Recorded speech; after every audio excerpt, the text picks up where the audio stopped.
하나님 말씀 보시겠습니다. 하나님 말씀은 로마서 15장 1절에서 13절까지 말씀입니다. 믿음이 강한 우리는 믿음이 약한 사람들의 약점을 돌보아 주어야 합니다. 우리는 자기에게 좋을 대로만 해서는 안 됩니다. 우리는 저마다 자기 이웃의 마음에 들게 행동하면서 유익을 주고 덕을 세워야 합니다. 그리스도께서도 자기에게 좋을 대로만 하지 않으셨습니다.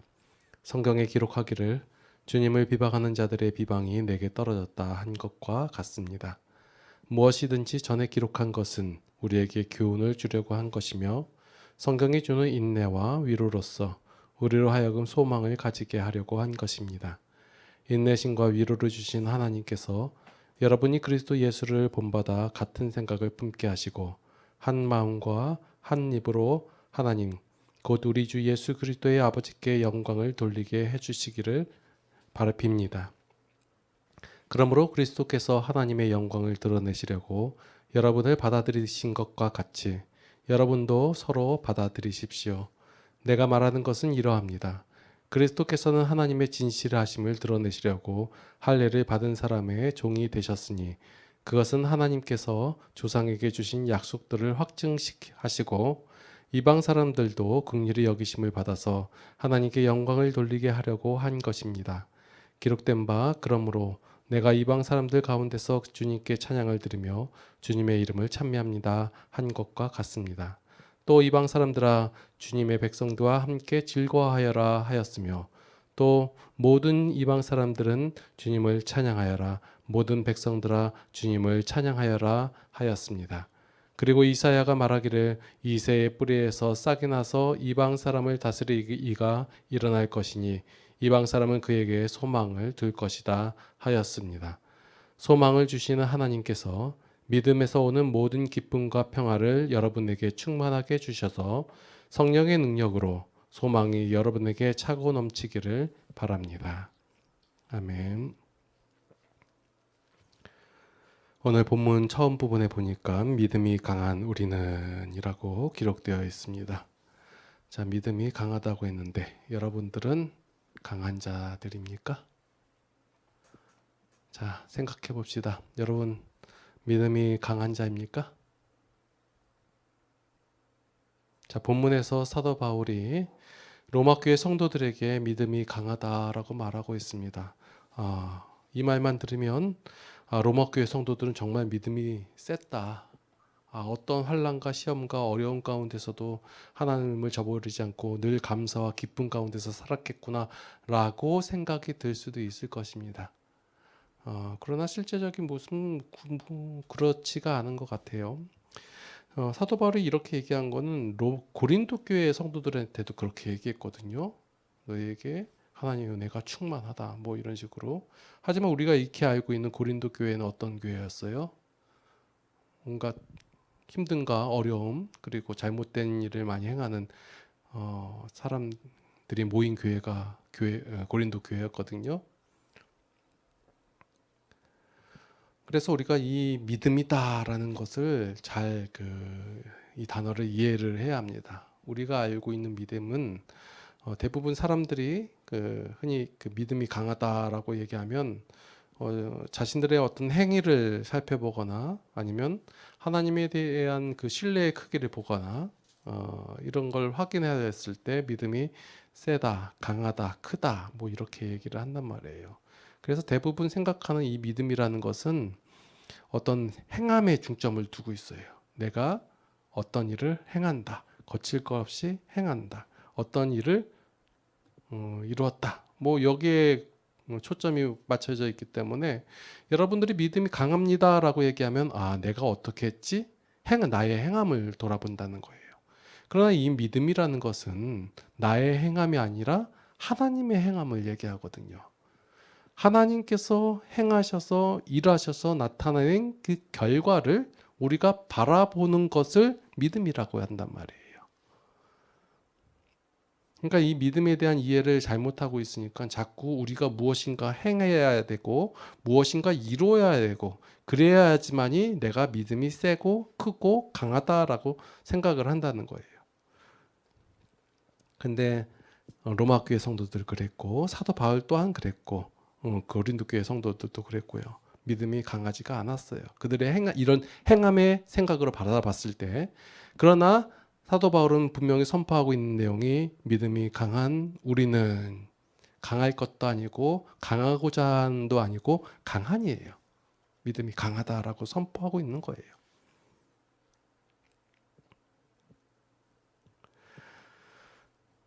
로마서의 앞부분에서 1장에서 막 11장 이 정도까지 하나님께서 행하시고 하나님께서 이루시고 하나님께서 일하신 그 내용을 확연하게 밝히고 있어요. 그리고 그렇게 하나님께서 성도를 어떻게 대하시고 어떻게 행하시겠다는 하나님의 일하심을 확실히 밝힌 이후에 그 사실을 알게 된 로마 교회 성도들에게 이제 너희는 믿음이 강하다라고 표현하고 있는 것입니다. 그래서 여러분들에게 누가 믿음이 강하다, 강합니까? 큽니까? 물어보면 여러분 뭐라고 대답하는 거예요? 예, 믿음이 큽니다. 믿음이 강합니다. 그러면 그 사람이 얘기하겠죠. 네 하는 꼬라지를 보니까 믿음이 강해 보이지 않는데 너 보니까 두려워하고 무서워하고 힘들어하고 네가 하는 행동 보니까 전혀 아니다. 그렇지. 그럼 나를 봤을 때는 그렇지만 하나님을 바라봤을 때 하나님의 믿음이 강하다 이 얘기예요. 여러분들은 그렇게 작은 자들이 아니에요. 믿음이 가벼운 사람들도 아니고 믿음이 강한 자들이에요. 자, 성도라는 존재는 우리가 어떠한 행동을 하든지 간에 그 성도는 이미 이룬 자이고 강한 자임이에요. 틀림없는 사실이에요. 그럼 무엇을 이룬 자이고 무엇에 대해 강한 자입니까? 여러분들은 무엇에 대해서 무엇을 이룬 자들이에요? 여러분이 무엇을 이룬 게 아니라 하나님께서 이뤄놓은 자, 그 성도예요. 무엇에 대해서? 죄에서 자유를 얻게 한 자 이거예요. 무엇에 대해서 강한 자예요? 죄로부터 강한 자예요. 이 부분 조금만 더 잡고 갈게요. 자, 하나님께서 세상을 창조하시고 사람에게 모든 것을 허락하시고 하나님 안에서 모든 사람이 그 은혜를 누리며 기쁨 가운데 살게 하셨는데 자, 그것을 상실할 때가 있었죠. 언제요? 죄인이 되었을 때. 죄인이 되어인 이후에 세상의 모든 것이 바뀌었나요? 안 바뀌었어요. 그대로 있는데 뭐만 바뀌었어요? 사람만 바뀐 거예요. 하나님의 백성에서 하나님의 자녀에서 죄인으로. 자, 예수 그리스도께서 십자가에 달려 돌아가신 이유고 부활 승천하심으로 말미암아 우리의 모든 죄가를 담당하시고 우리가 하나님의 백성 되었죠. 자, 그러면 뭐가 바뀌었나요? 예수님께서 십자가에 달려 돌아가셨을 때 뭐 천지가 다 바뀌었나요? 아니요, 그대로 있었어요. 뭐만 바뀌었어요? 인간이 죄인에서 의인으로 바뀌었다예요. 성도는 이 죄에 대해서 하나님을 거부하는 것에서부터 자유한 자예요. 이제 하나님을 알아가는 자가 되었고 하나님을 바라보는 자가 되었고 하나님을 고백하는 자가 되었다 이거예요. 그것을 믿음이 강한 자다라고 표현하는 거예요. 자, 그런데 대부분의 성도들이 하나님의 은혜를 누리면서 그것을 소망하면서 자신이 강한 자임을 인정하지 않으려고 한다라는 거예요. 지금 여러분과 저의 모습도 그래요. 믿음이 강한 자다라고 얘기하면 그냥 뭐 당신은 믿음이 강한 자라고 말을 하면 좀 거부감이 들죠? 저만 그런가요? 저는 좀 누가 저보고 믿음이 쌉니다 하면 전 안 센데요. 막 이렇게 얘기하고 싶어요. 왜냐하면 오늘 본문 말씀에서 보니까 믿음이 강한 우리는 약한 자를 감당해야 된다. 담당해야 된다라고 하니까 약한 자 담당할 만한 힘이 나한테 없는 거예요. 그러니까 약한 자를 감당하기 힘드니까 나는 믿음이 강한 자가 아닙니다라고 얘기를 해요. 나도 잘 못하고 있는데 나도 잘 그 믿음 생활을 못하고 있는데 어떻게 약한 자를 감당합니까? 이렇게 생각하고 있기 때문에 믿음이 강한 자다 얘기하면 섣불하게 그것을 수긍하기가 어렵다라는 거예요. 그런데 우리가 이 자신이 성도라는 사실을 자각하지 않으면 우리가 성도의 삶을 누릴 수가 없어요. 자꾸 우리가 무슨 행함에 아니면 결과에 집중하다 보면 자꾸 우리가 무엇을 해야 되고 무엇인가 쌓아야 되고 그러다 보면 하나님의 일하심을 자꾸 놓치게 된다는 거예요. 자, 그래서 성경은 자꾸 우리에게 무엇을 선포하냐면 너희는 성도다라고 선포하고 있는 거예요. 우리가 성도의 삶을 살지 못하고 누리지 못한다면 남도 그렇게 누리게 살 수가 없다라는 거예요. 성도가 강해진다는 것, 성도가 알아가서 그 성도의 삶을 누려야 한다는 것, 이것은 전적으로 약한 자들을 위해서예요. 하나님을 알지 못하고 하나님에 대해서 깨닫지 못하는 그 성도들을 위해서. 자, 하나님께서는 우리를 향해서 이렇게 행동하셨어요. 믿음이 약한 우리를 담당하시고 감당하시고 살아가셨다는 거예요. 예수님께서 그렇게 살아가셨고요. 자, 오늘 본문 말씀을 대부분의 설교자들이 어떻게 설교를 하나 한번 살펴봤더니요. 자, 어떻게 설교하냐면 자, 너희들은 믿음이 강한 자들이다. 자, 신앙생활 오래 하지 않았냐? 하나님을 믿지 않냐? 그러니까 뭘 해야 되냐? 각 사람의 이웃을 기쁘게 하고 선을 이루고 덕을 세우고, 예수님께서 자신을 기쁘시게 하지 않고 그 모진 고난과 고통을 당하면서 결국 약한 자들을 위하여 살아가셨듯이 너희도 그렇게 살아야 된다 라고 부담을 주는 설교의 내용이 거의 대부분이었어요. 그럼 어떻게 행동해야 된다, 성도는 이렇게 행동하는 것이 옳지 않겠느냐라는 내용으로 설교를 많이 해요. 만약에 이 설교를 들으면 어때요? 내가 그렇게 살아야 되는데 나는 그렇게 못 사니까 참 어떡하지? 이런 자책감도 들기도 하고, 이렇게 된단 말이에요. 그런데 하나님께서는 성도에게 이렇게 원하니 성도는 그 명령을 잘 지켜야 된다고 말씀하시지 않으세요. 그래서 많은 성도들이 이 말씀을 대하면 나는 약한 자이구나 라고 스스로 여기면서 말씀대로 행하며 산다는 것은 참으로 어려운 일이다라고 치부해버리고 마는 거예요. 그러나 성경은 성도에 대해서 이미 행복을 소유한 자이다, 이미 기쁨을 소유한 자이다 라고 표현을 하고 있어요.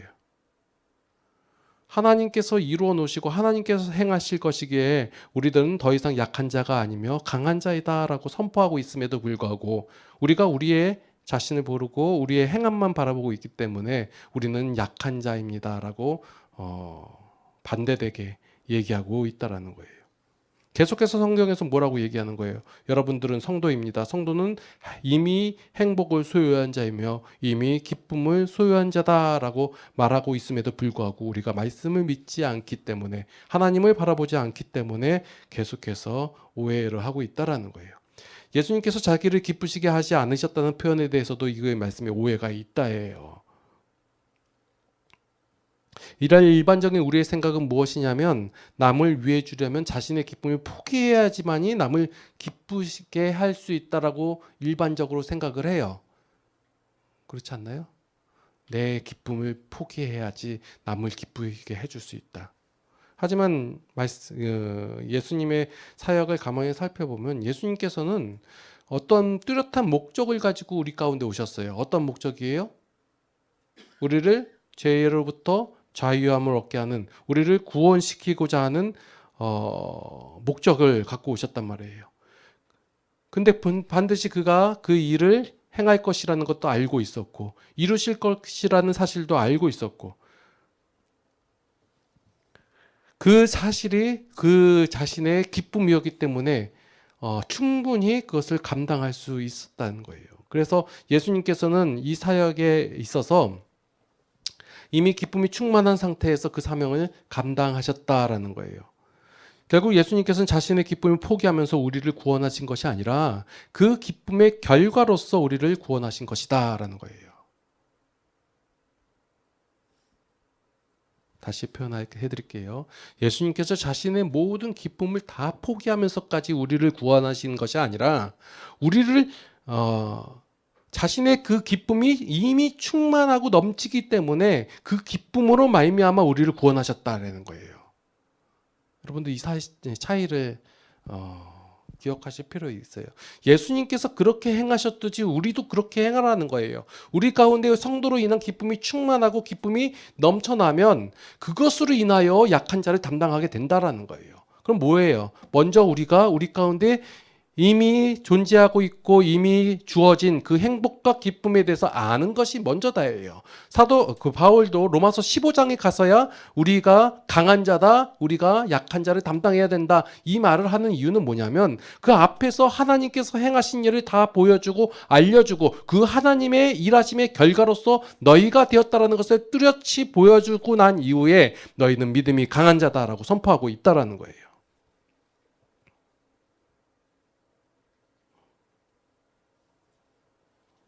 그래서 우리 성도로 인하여 성도 때문에 연약한 자가 위로받고 성도 때문에 부족한 자가 치유받고 그리고 죄인이 회복되고 있다라는 것이에요. 자, 오늘 보니까 본문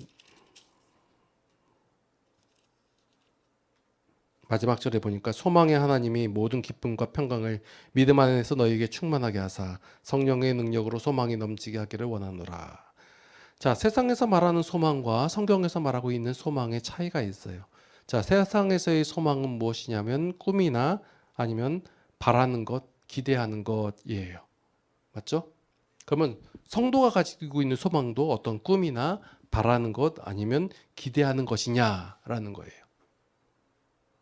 자, 무엇인가 장래에 이렇게 이루어질 거야. 아, 난 긍정적인 마음으로 소망을 가지고 있어.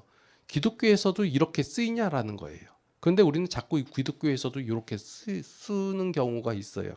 그러나 성도가 갖는 소망은 일반적인 세상에서 갖고 있는 소망과 다르다예요. 자, 성도가 갖는 소망은 무엇이냐? 어떤 희망이나 기대가 아닌 기다린다라는 거예요. 반드시 나에게 이루어질 것인데 그것을 내가 알고서 기다리는 거예요. 세상의 소망과 확연한 차이가 있어요. 세상은 내가 바라고 있는 것을 긍정적인 마음 가지고 내가 어떤 행동을 하고 그러면 이렇게 이루어질 거라는 어떤 확률적인 희망을 가지고 바라고 있는 것을 소망이라고 그러면 기독교인에게 있어서 성도에게 있어서의 소망은 반드시 이루어질 거예요. 그런데 그것을 내가 기다리는 것, 이것을 소망이다라고 얘기해요. 그래서 성도는 이미 그 이루어질 결과를 다 알고 기다리기 때문에 뭐예요? 지치지 않는 거예요.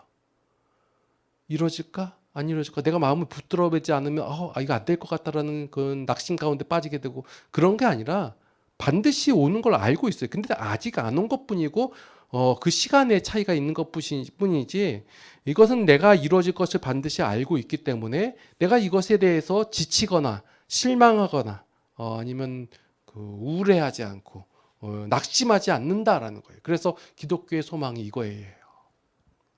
우리는 이 소망 가운데서 하나님을 기다리는 거예요. 하나님께서 여태까지 행하시고 일하시고 우리 가운데 역사하신 그 역사하심을 성경 가운데서 바라보므로 말미암아 하나님께서 우리 가운데서 이루어질 것을 우리가 소망 가운데 기다리는 거예요. 반드시 이루어질 것이고 반드시 나타나실 것이기 때문에 우리가 지치지 않는 것이고 실망하지 않는 거예요. 이것이 기독교의 소망이며 인내라는 거예요. 자, 오늘 본문 가운데서 나온 한 마음 한 뜻. 자, 우리가 많이 쓰는 내용이죠. 이 한 마음 한 뜻이라는 것은 뭐예요? 세상에서 말하는 같은 방향을 가지고 그 어떤 뭐예요? 의견을 일치해라. 너는 A고 너는 B고 너는 C고 야 우리 교회 안에서 이렇게 A, B, C로 나눠지면 어떡하냐? 우리 다 같이 의견을 종합해 가지고 B로 가자. 이게 아니에요. 자꾸 우리가 한 마음 한 뜻이라고 하면 그렇게 하는데 자, 우리들 가운데 인간 상호 가운데 어떠한 마음을 합치는 것 이것을 한 마음 한 뜻이라고 얘기하지 않아요. 자, 우리 세종누린교회는 한 마음 한 뜻으로 가야죠. 그럼 어떻게 가야 되나요? 자, 어떤 장로님의 말씀을 따라야 하나요? 인생 경험이 풍부한 아니면 앞에서 말하고 있는 목사의 말을 따라야 되나요? 무엇이 한 마음 한 뜻으로 가는 건가요? 근데 우리는 얘기 안 해도 다 한 마음 한 뜻으로 가는 것 같아요. 제가 저 휴가니까 저 교회에 안 모여서 할게요 하니까 잘 말씀도 잘 들으시고